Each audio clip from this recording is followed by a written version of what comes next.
કોઈ બી જગ્યાએ કામ કરીએ ને ત્યાં ટીમવર્ક બહુ જ જરૂરી હોય છે. હાય, આઈ એમ પિંકલ, ધીસ ઇઝ ડે 5. અમારે ત્યાં ટીમવર્કમાં અમે 5 લોકો છીએ, જે મોસ્ટલી બધા જ ફંક્શનમાં જોડે જ હોય છે. અમારું કામ જોડે જ હોય છે. સીસીએ ટીમ બી કહી શકીએ. કોઈ ડિસિપ્લિન, મ્યુઝિક, ડાન્સ, સ્ક્રિપ્ટ, આ બધું કામ અમારે જ જોવાનું હોય છે.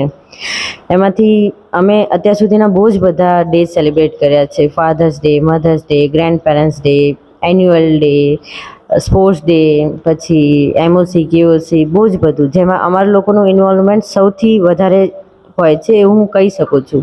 અને અમને એ વસ્તુનું પ્રાઉડ બી છે કે અમે બધા જ કામ બહુ સફળતાથી કમ્પ્લીટ કર્યા છે. એમાંથી અમારી એક ફ્રેન્ડને કાલ લાસ્ટ વર્કિંગ ડે હતો અને એ જતી રહી છે.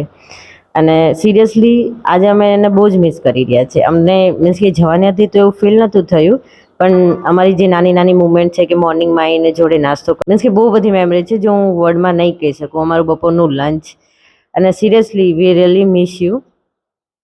તો ટીમવર્ક ક્યારેક ફેમિલીમાં કન્વર્ટ થઈ જાય ને, એ રિસ્પોન્સિબિલિટીમાં તો નથી આવતું, પણ એક રિસ્પોન્સિબિલિટી થઈ જાય છે. Thank you. Follow for day 6.